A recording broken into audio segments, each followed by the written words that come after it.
I remember all the feelings. I felt like a failure, and maybe Guilt, we weren't supposed to do this. Yeah, and we're making it harder. Welcome to Dream Small, where we believe God does big things through the small and everyday faithfulness of His people. I'm Jason. And I'm Whitney. We're a family of 8 who's fostered, adopted, and stumbled our way through learning that small, everyday choices can change lives. In a world that tells you to chase big, we dare you to dream small. Because you know what? It's not about chasing fame. It's about choosing faithfulness. Welcome back, you guys. It has been so long. It feels like we haven't recorded in a while. So welcome back to the Dream Small podcast. We are so thankful that you keep tuning in every week. And if you are new to this podcast, welcome. You are jumping in with a rather heavier foster care topic. Today we are talking about disrupting placements. What happens when we decide as foster parents that a kiddo in our home is not best for them or for us, and what that looks like and what that entails, our experience with it. Yeah. But before we do that, okay, we'll come back to that. Time out. What are you grateful for? What am I grateful for? Man, I'm still not prepared. You're never prepared. Everybody knows that. That's part of your charm. I literally sat down with Jason and I looked at him. I said, okay, so what are we doing? And he looked at me like I was crazy. I was like, obviously we're recording. Like, you know, yeah, okay. Obviously. He left me for a couple minutes to look over the outline, and I had a squirrel. Would you talk about what you're grateful for? Right. Sorry. Back to that. I am grateful for people that choose to step in and support others in their time of need. I am grateful that you are 18 months post-cancer diagnosis and you have no signs of cancer. Whoop, whoop. That's a big deal. Yes, I got that all clear this past week. I had my 6-month follow-up, and Your third 6 month yes, follow-up. my third 6-month follow-up. My scans look good, but the lab work took several days to come back, and that made me a little bit nervous. But my tumor marker... That's what happened last time. I remember exactly, yeah. But my tumor marker finally came back on Friday, and it was undetectable, which is the best word ever. That's what we want. When it comes to cancer. I will say, for those of you who don't have a thyroid or suffer from thyroid disease, I see you, and I'm sorry. Since not having a thyroid, I have been on the roller coaster of trying to find the right level of medication to regulate my body as if it had a thyroid without having a thyroid. And I'll tell you what, that is not an easy journey. It's been a wild ride for you. I was in a good spot 3 months ago. We did not change my medication, and now it's like super hypothyroid, and now we have to change stuff up. So and they want her thyroid to be on hyper to help prevent to help it prevent cancer growth or thyroid growth. Which is wild that you take medicine to have a thyroid. I mean, I guess it's similar to insulin for diabetes to act as a pancreas, but it's just wild to me. Yeah. So before we get into the episode, we always forget, if you're listening, leave us a comment, review, wherever you're listening, podcasts, platforms, or even YouTube. We're getting going on YouTube a little bit. If you're there, leave a comment, leave a like, leave a share, and share it with somebody you think that this would be helpful for. That sounds like the biggest platform way people are finding us is a friend shares it with a friend, and it really helps them. And podcast is helping people, so please share. Yeah, little by little, our audience is growing, and it would be helpful more if we did people, episodes consistently. That would be good. It would. I mean, we try. We try. We're getting out of like a 4. We'll go into our life update story. We're getting out of like a 5-week trail of snot and fevers and flu and all the things. Yeah. Yeah. You can probably still hear it in my voice a little bit. Yeah. That I've been sick and we planned on getting up we typically record early morning, and we had a plan to do it this morning. And we're actually recording early afternoon. Surprise, not at 5 a.m. because our littlest love bug is still fighting a cold, and I don't think he slept more than 15 minutes at a time last night. Yeah, so we're running on E, but here we are. And my reward will be a nap. Go us. Real quick funny story from softball practices today. I'm coaching middle school softball, my oldest daughter's team. We were we haven't been able to run through a lot of game scenarios. And so we were walking through game scenarios. My daughter's catching, pass ball, girl on first, runs a second. The girl's 4 feet away from the base, and my daughter from the backstop throws it a wild throw down to second. And I immediately yell, Delaney, don't throw that. While she was running back to get it, we were doing like game scenarios. I said, eat it, eat it, eat it, meaning don't throw it. She turns to me, she goes, oh, I thought you told me to yeet it. And I said, Lucy's mom was there and she'd laugh. I was like, oh my gosh. So, Middle school lingo. so yeah, I don't even know middle school lingo about it.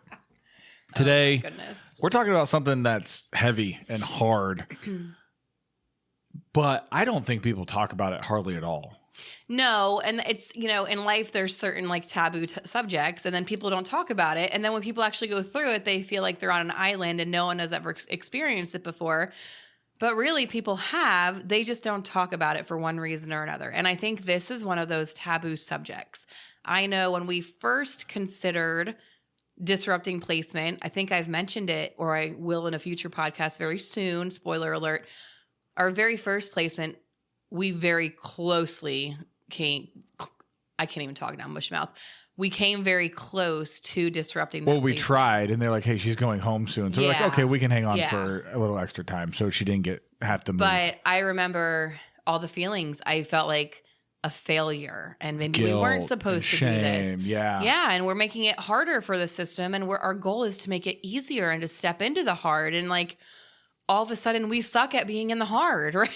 And now we're quitting on them too. So there's Bunch a of lot quitters. of really complicated, right? There's a bunch of really complicated feelings when it comes to placement disruption. And it's not always received well by agencies involved or other people. So there's a lot that goes into it. So we thought that having a full episode on it would be potentially beneficial. Not for everyone. It won't be everyone's interest, right? No. But for the people who've been there, we hope you know that we see you and you're not alone. You're not a failure. You're not No. crazy, and you're not a slacker. You're not dedicated enough. So let's get into it. Disrupting placements is a thing in foster care where you, as a foster parent, say, hey, this kid can no longer stay with us. That's hard to say. It's hard to acknowledge that this is actually what's happening. That's hard to come to that realization. Yeah, it's not easy. And the multiple times that we've entertained the idea or actually had to do it, it's very rarely is it a quick spur of the moment decision. No, it's never been for us. No. There's been signs. There's been one time where like something very specific happened and we knew like, okay, this is it. It's like we Jenga. need to do it.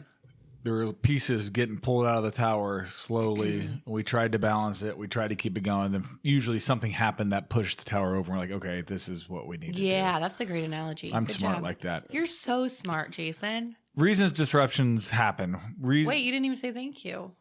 Thank you. Reasons disruptions happen. Safety. Yeah. That was one. So I don't think we need to dive into it. We could, but yeah. And it's more so safety for the other children in your home, not, as I would say. So when you become a licensed foster parent, there is a form that the state, at least in our state, has you complete. And it's basically, it lists out all the, like probably 50 different types of placement concerns. And if you're willing to take on children with this kind of history, if you have questions about it, I think they took off the no column. Like, I don't think you're allowed to say, no, I can't do that. I think it's, I'm willing to, or I have questions. Oh, really? Yeah. Because I just did it recently. But there's, things that you don't necessarily think about, like fire setting. Like, are you able to safely take in a child who's a fire setter or someone that identifies as LGBTQ or someone who has experienced some type of physical or sexual abuse or someone all with kinds of questions. food Yeah, insecure? I just kind of want to give like a little bit of rundown. Yeah. I mean, anything you can think of. Like you said, it's 50 questions. Yeah. That's a lot of questions. Just kind of like different risk factors, right? Like it really forces you to think about it. Like, can we safely do this? Yeah. Can we keep our children safe? Can we keep this child safe? So let's just go through some of the reasons. Safety, needs beyond what a family can provide.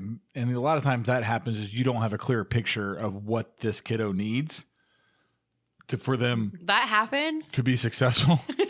I said that well, didn't I? You did. I said another way, you get lied to about a kid's just need level. And or not told the full story. I mean, at the end of the day, the placement worker is trying to find a placement, right? And you don't always get the big picture. And other reasons for disruptions, impact on the other kids. Many times you don't understand what that would look like until you have a kiddo in your home. Yeah. I mean, you don't know what the dynamic will be, right? Yeah. Until you add another child in, until we'll the honeymoon period's over. A lot of these, not all of these bullet points, but some of these we're going to have stories here in 5 or 10 minutes whenever we get to them about our experience. So you're saying I'm jumping the gun when I keep talking? Mental health, medical. Yes, we did an outline. I know that's not really your thing. Well, I'm kind of reading as I go, pal. Yeah, so I put an outline together like a week ago.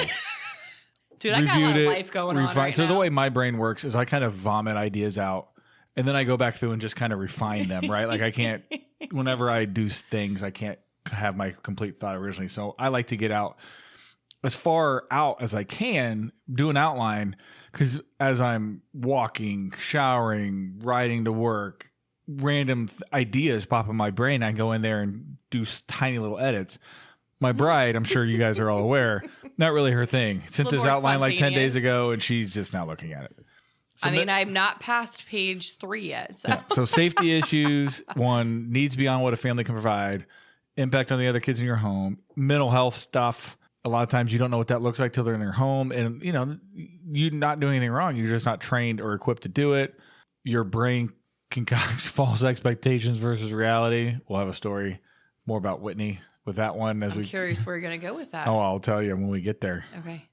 And you just get exhausted as a foster parent. It's a world where you endure a lot of secondary trauma. You get exhausted. You get burnt out. You're sick of everything. It sucks, but it's real. Yeah, I have a twitching eye because of it. Like literally. Anytime certain topics are brought up now, like my left eye starts twitching.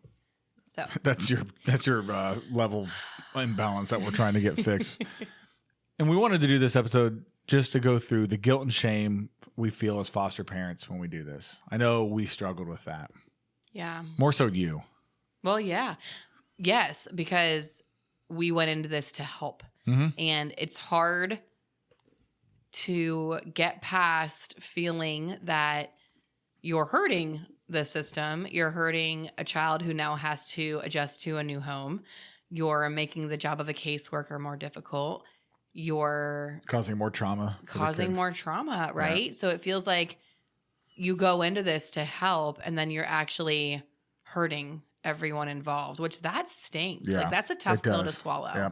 As a foster parent, you might be fearful of being judged. Yes, absolutely. And it's funny because the fear of being judged it's typically from people who've never tried this. Right.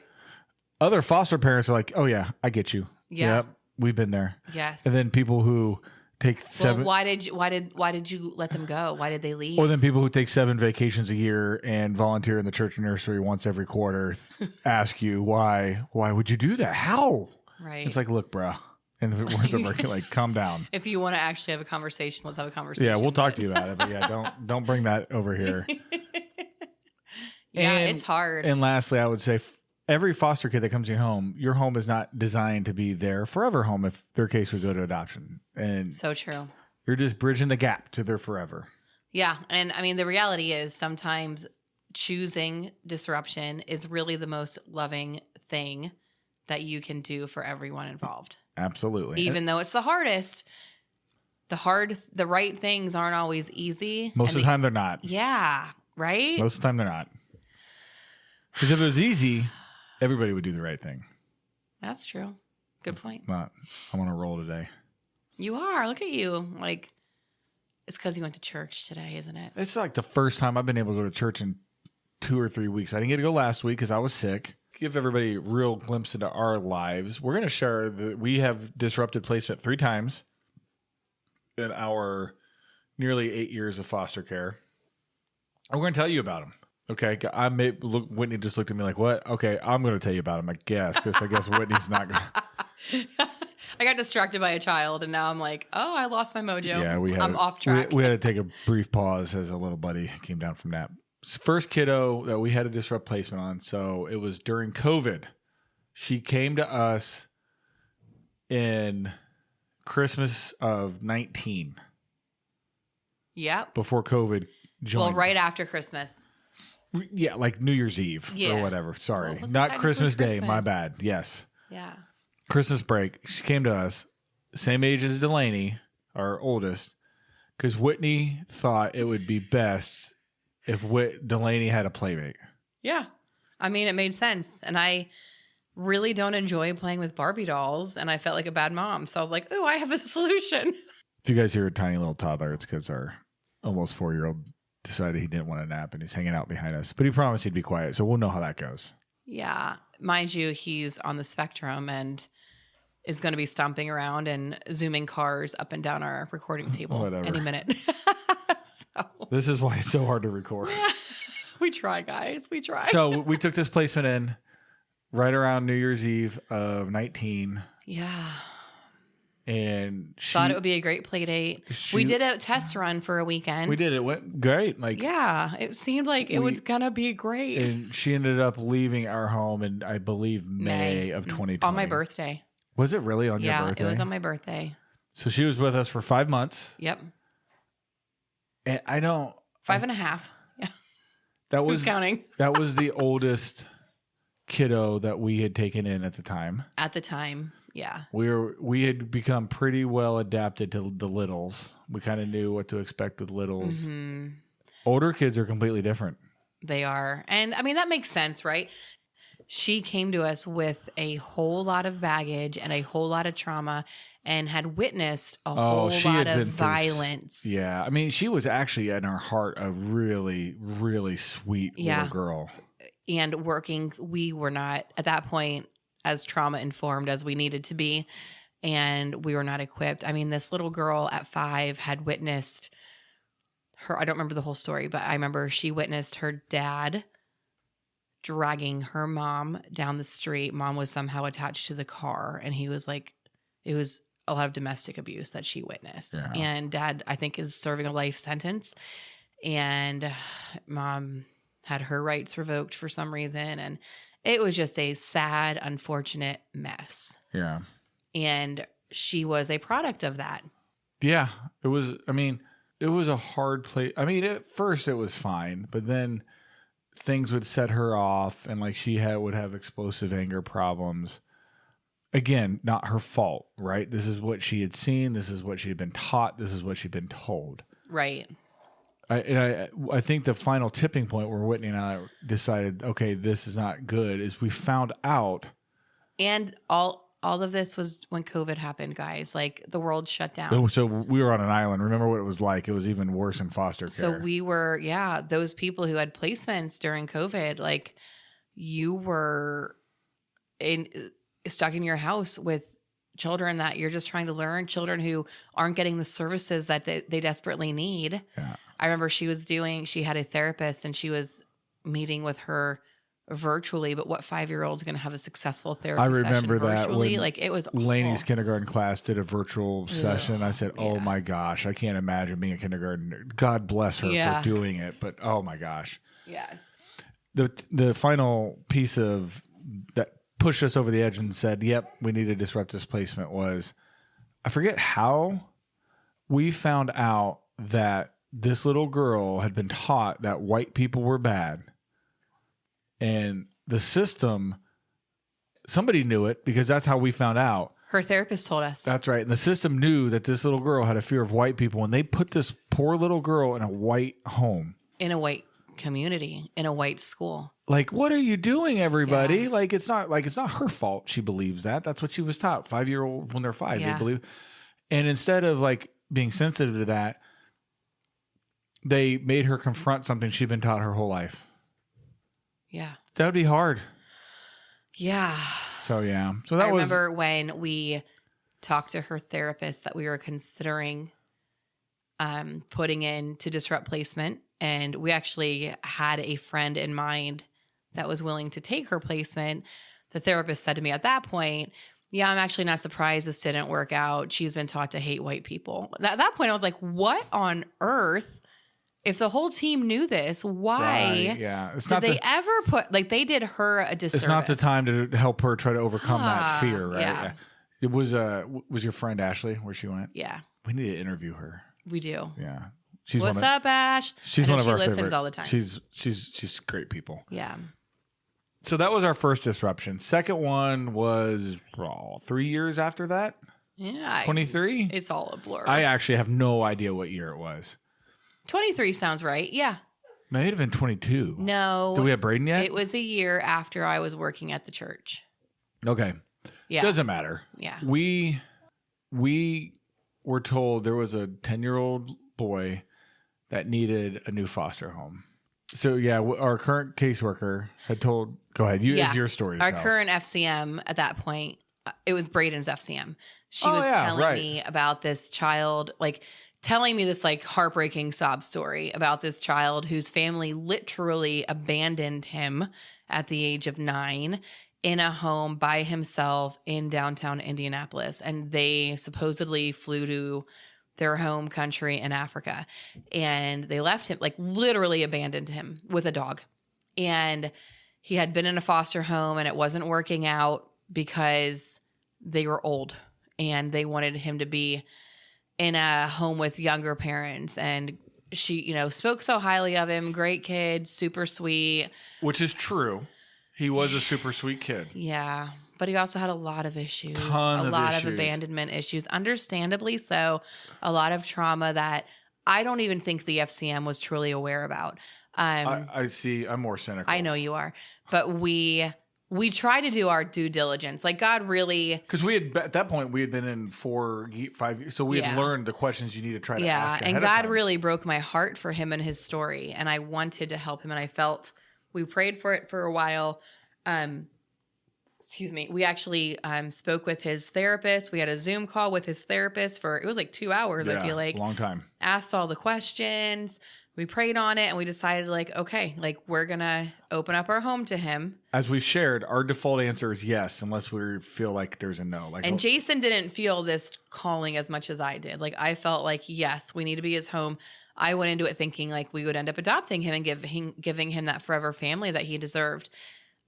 Jason never felt that strongly. And this was probably like the one time my discernment, Who knows? I don't want to say Who let me knows? down, but maybe Who knows? it was for a season, right? Yeah, we don't know. Yeah. So, but he came and just more and more things surfaced, right? Like the first week he was pretending to shower the whole time and he was 10. I wasn't going to go in there and bathe him. But I realized he would put the water on and stand at the back of the tub and not actually shower at all. Like this boy was getting a little ripe.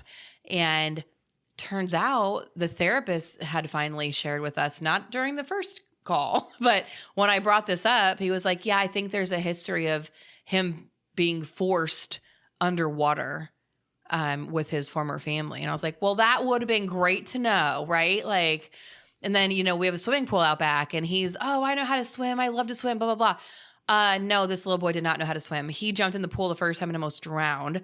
We thought he knew how to swim. Well, he didn't almost drown. Our nanny had to jump in and get him. Right, but he didn't almost drown. He jumped in. Oh, that boy's not swimming. Sure, but not expecting to be jumping in with full clothes on, yes. right? Because if a 10-year-old tells you that they can swim, You trust him. you're typically inclined to trust that, right?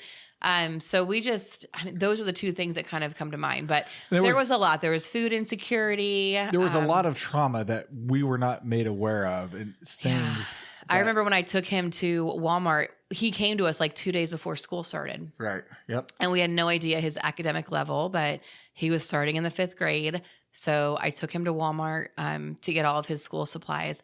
And based on that experience, I don't think this little boy ever stepped foot in a store. He had no clue how to act. He had no clue that he couldn't touch everything. Like, he just had no idea. No clue. Like, I was like, oh my goodness. It was very eye-opening. Trauma issues. Had we known about it, we would never have said yes, because we were a big family. We had a lot of other kids with a lot of needs. Leah with her, still doing full-time feeds with her G-tube. We had a little baby who had to be weaned off morphine from multiple substances. So we had a lot going on. We weren't in a place to have the capacity to help serve a kid who has a lot of needs at that moment. Right. We would have said no, which is probably why they didn't tell us everything. More and more things were revealed. I think everyone saw like the pretty picture of what it could be. Like, putting him in like a big, happy, loving family that has the resources and the connections to give him everything he could want. Right. Yep. So it got to the point where we felt like our Leah, I can say her name. She's ours. Yeah, she's ours. Leah, we felt like she wasn't safe for whatever reason. I mean, she's a trigger for a lot of people. No, but she legit was a trigger for him. Like he would never got violent with her, but like would get angry with her. Like one point, all the kids were on the trampoline.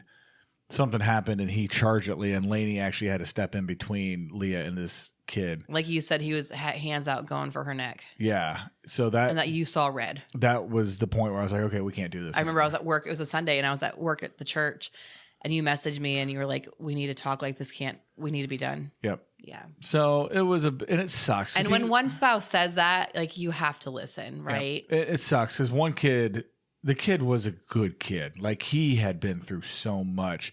Yeah. The biggest disservice for him was that DCS and the team around him weren't acknowledging the depth of his needs because he had very deep needs. Oh yeah. I don't know if they refused to see it. They weren't acknowledging it. I don't know. Like it was just a disservice to him because if they getting the younger you can help getting the kiddos get the services they need and the help they need, the better they can recover. And it was just like, you guys are just pushing this down the road. You're not helping him. Like, right. It's like telling a drunk, hey, you're okay. And it was so hard because his therapist was a great guy and he would try to help. He would have conversations that he technically probably shouldn't have had with us to try and help. But he was also bound by a HIPAA and he could not divulge a lot of information because of his client's privacy, which is such a tricky place to be in because here we are trying to successfully add this child to our family and essentially adopt him and protect our other kids and all our kids know his full history and we can't fully address his trauma because we don't know it. And that there's something there that's not right. Like there's something there that needs to be fixed. At some point, we'll talk to a pre-adoptive family needs to have access you to do information. right before you adopt. Remember, you get their that's file. not the time to know. No, it's not. Right? Like there was just so much there that we couldn't even help him with because we had no idea what had happened in his life. Yeah, it was heartbreaking. We got the story that they wanted to share, right? It was heartbreaking both for him and what he had been through and just that we brought him in our home and probably broke his heart again. And terrible. Yeah. That was the hardest one. Yes.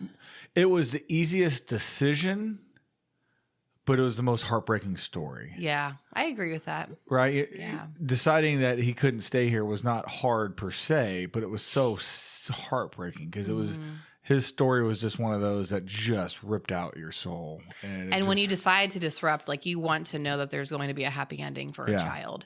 Our last disruption was a very recent one, and we've shared a little bit about it. This was the little girl that was with us 2 or 3 years ago for about 10 months. We absolutely loved and adored. This was the hardest one. She came back.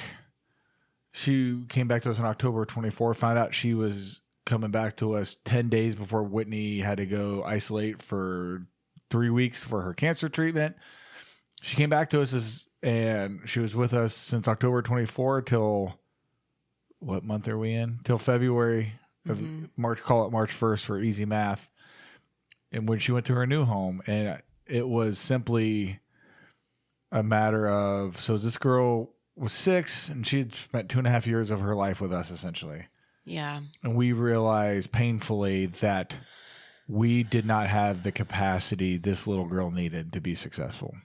This was the hardest decision. It was something we literally wrestled with for close to a year. Yeah. And we tried so hard to make it work. God bless her therapist. Her therapist got to a point where she would meet with Jason and I weekly, just the two of us.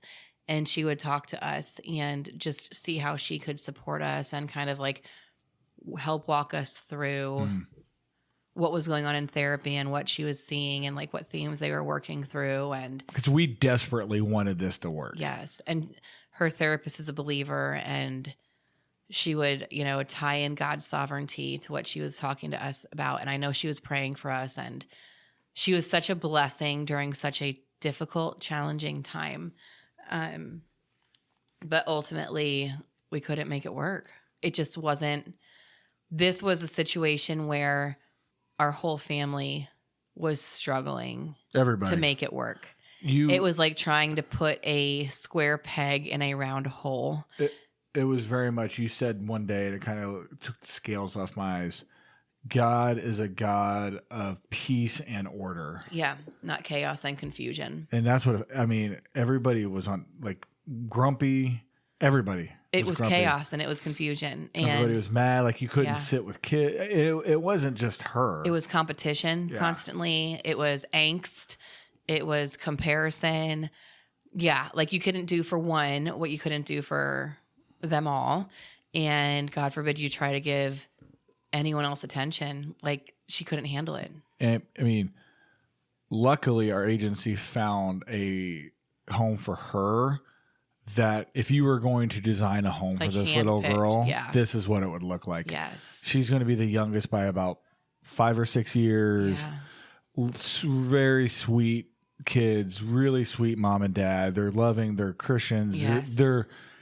She needs somebody that's going to be involved with all of the things, and they immediately stepped in. Yeah, it was, we couldn't have, Huge they're better. answer to prayer. They're going to be like, she's going to get to be the baby. She's never gotten to be the baby. princess. They're going to be their little, so. And that's what we were praying. I, begged God, please, please, please show us the right home for her. Like, we can't just let her go. I know Not you show love us her the right more. home. Open, like, make it available, right? Just make it yeah. known. And he did. He showed up and he showed out. He answered that prayer big time. Yeah. And that's a segue to what we're going to go into some biblical perspectives on this. And I think as foster parents, this is one I feel like I struggle with, is we are not these kids' savior. Whoo! Savior complex can be It's a real thing. Yeah. As much as even you're aware of it and you try not to be, it's still there. It's still a thing. Right? It's still our innate nature to want to fix things for people and help them and make it better. And yeah, it's a really delicate balance, and you have to be very mindful of that Jesus is the only savior. And having a savior complex can become an idol. Like, yes. I have to save everybody. I have to do everything. That can become an idol, and it's very dangerous because it's still like, it's and not then who bad. Are you glorifying? It's not bad stuff. It's still good stuff. But right, what are you worshiping? What are you glorifying? Exactly right. Fostering kids is good, but when you do it for alternative motives or there's different, that's where it becomes. You have to check your heart. Yep. Check your heart. Another biblical perspective is that God doesn't call us to the outcome. He calls us to faithfulness. Our faithfulness may not be directly tied to any favorable outcome. And that's okay. Just like when you're planting seeds for non-believers, you might never see that outcome. You might never see that person come to Christ. Doesn't mean they're not going to. It means you don't get to be witness to it. I heard a really cool thing from a football podcast, actually, about one of the coaches at Ohio State. He said, there's a difference between throwing dirt just to throw dirt and throwing dirt to help kids grow, because he's hard on his players. Like, he was saying, I don't throw dirt on them just to throw dirt on them. I throw dirt on them to help them grow. Yeah. I was like, oh, that's good. That is good. Like, that hits. That's really good. Same here, right? You just can't. It's hard, but we're not going to be able to take every kid. We can't save every kid. Right. We don't know what's going to happen to every kid. Right. And when we start trying to own all of those outcomes, we start taking over God's job. Mm-hmm. Yeah. We said that. We might have said this in every episode. Maybe not. Obedience is not always easy. Actually, most of the time it's not. Is it ever? And this is where I struggled with the disruption of placements. Yeah. Are we just disrupting because it's hard? Right. Or are we disrupting because it's is what God is wanting us to do? You can get in your head and start thinking, am I just taking the easy way out? Like, I told Whitney, I think it's Corinthians that says talk about you focus your eyes on what is unseen, for what is unseen is eternal. What is seen is temporary. What is unseen is eternal. I don't want to get to heaven and look at God and he'd be like, what? Like, why did you do this? That was just hard. Yeah. It's okay to do hard. You're supposed to do hard. Right. So here's the deal, guys. Foster care will humble you quickly. It'll show you that you are not in control, that you are not indeed the rescuer, and that you are not enough on your own. But that is exactly the spot where God will meet you. Yeah. You can't do this by yourself. You are a vessel for God's grace to these kids. And that's all it is. That's my prayer daily. Use me, Lord, as your vessel. Here I am. Yeah. Right. Here I am. Send me. Yes. Yeah. All right. So let's wrap up with some practical encouragement for those foster parents who are listening and going through seasons of struggle. Don't quit. Ask for help early. Yes. Don't jump into quitting. I would definitely encourage you, unless it's a very serious issue where you're like, Safety. No hard pass, like cannot pass go, cannot move forward, whatever the monopoly thing is. Like if you're, having to take a child to the ER because you have to disrupt right now, that's different. I'm talking like if you can give your 30 or 60 day notice or whatever you're supposed to give, even I would say prayerfully consider before you even do that, ask for help, reach out to people. That's what I'm saying. Ask for help before you disrupt. Yes. Even intend to disrupt. Jason reached out with the most recent disruption we had back in October. Yeah. I think I had, okay, so here's a little insight, guys. For whatever reason, and this goes with I think a lot of things, but people listen to the man a lot quicker and more seriously than they listen to the woman. And I don't mince words. I don't think do things to try and get attention or just waste people's time. It's because they're used to you. You need to tell them. I had Jason email the team in October because we were sinking fast and we needed help. Yeah. And I didn't feel like I was getting anywhere with anyone. So I was like, Jason, you felt like you weren't being listened to. Yes. I was like, Jason, they're not getting it. Nothing, no one's helping, right? We're floundering out here. So good old Jason emails the team and puts in bold letters at the end of it to summarize the smalls need help. But guess what? We got really fast replies. I think it's just because I was like, what the heck? They're used to your voice. You pretty much run the foster care stuff. You just tell me where to be and where and what to do. Right. And everybody heard from me and they're like, oh, okay, this is serious. Yeah. Along with asking for help, just be super honest. Be transparent. If you're struggling, let them know. People can't help you if you're acting like, oh, everything's great. Yeah. Don't put on a show. Be real, be authentic. If you have questions, ask your questions. If you have concerns, state your concerns. This is a world that you are stepping into. There's a lot of darkness. There's a lot of evil. You need to be mindful of that, and you need to seek help, whatever that might look like, and from whomever that might look like. Other encouragement for current foster families who may be walking this path. You have to protect your marriage. Mm-hmm. And then that also means protecting the other kids in your home. Yes. Any tips on what that looks like or what to do? Lots of conversations with your spouse and with your kids, age dependent.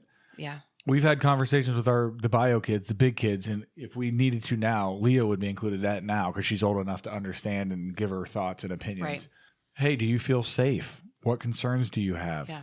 And then ask why. Don't just say, I'm terrified. Why? The 10-year-old boy, I just remembered this. We had conversations individually with both Lainey and Benny regarding the 10-year-old boy's disruption and asked them on a scale of 1 to 10, how safe do you feel around him?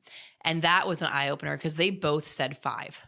Do you remember that? Yeah, we didn't lead either. No, it was just we were just having conversations. Yep. And it matters. Their voice matters. And they know that from the beginning, we told them, this is our calling. It might not be your calling. And if fostering impacts you guys negatively, you need to tell us and we will reevaluate. You have to understand negatively impacting does not mean they don't get to do all. It doesn't mean uncomfortable, right? It doesn't mean, I don't get to do this today because mom and daddy are caring for this kid. It's no, I'm unsafe. uncomfortable. Here's why. Yeah. And as a parent, you have to use your wisdom and discernment to figure out if it's just a kid being selfish of sharing mom and dad, or if, okay, no, this is a real issue. Another thing that I want to remind everyone is that as a foster parent, it is your job to advocate for your foster child as well. A lot of times I think you don't want to put too many ripples in the pond. I don't know what's the right thing to say. I don't even know what to say from ripples in the pond. You don't want to shake it up. I don't know. But I think sometimes you guys help me out, okay? But we need to be the ones Rock the advocating. boat? Are you trying yes! That makes ripples in the pond. Oh. You did it. Good job. You do need to take a nap. So you don't want to rock the boat. But guess what? We have seen firsthand multiple times over, if you don't advocate for that child, no one will. You have to shine a light on the things that need addressed. The things they're struggling with, you are the only one with them all the time. If you're not willing to shine the light or ripple the pond, as Whitney would say, others might say rock the boat. What is wrong with me? Don't say it. We'll write a book. You have to be willing to shine the light into darkness and expose what's going on. It might be uncomfortable. People might think you're crazy. Doesn't matter. It's important. Yes, they need you. They need you. And I think last encouragement for other foster parents right now is it's okay to have thoughts of disrupting placement. I bet at some point during every kid we've had in our home, even the 3 we've adopted and love dearly, like, man, should we disrupt? I think that's a normal thing. Don't feel guilty. Don't feel shame if you've had momentary thoughts of that. Yeah. And that's why it's important not to have a emotional reaction. Yes. Think your way through things. Don't feel your way through them. Amen. I have one more too. Oh, okay. Just like grief and joy can coexist, you can love a child and it still not be the right home for that child. Absolutely. It's a both and. It's not an either or. Correct. Our love for these children still exists. Our prayers for these children still exist. The little girl that recently left our home, we will love her from afar or as close as we're able to for the rest of her life. Forever. She is not going anywhere in our hearts or in our minds or in our prayers. Just because we ended up not being the best placement for her does not change the love we have for her. Sometimes the bravest and most loving thing you can do is to tell the truth about what a child needs. And sometimes that truth will absolutely break your heart. Thank you for joining us for another episode of Dream Small.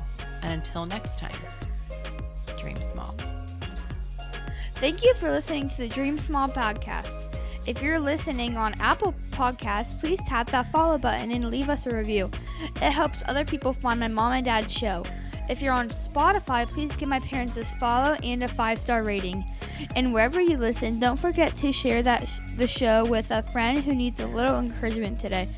You can also follow us on social media to stay in the loop. Instagram at Dream Small Podcast, Facebook Dream Small Podcast, Twitter or X at Dream Small Show. Or email us anytime at dreamsmallpodcast@gmail.com. We love hearing from you. And remember, just dream small. See you next time.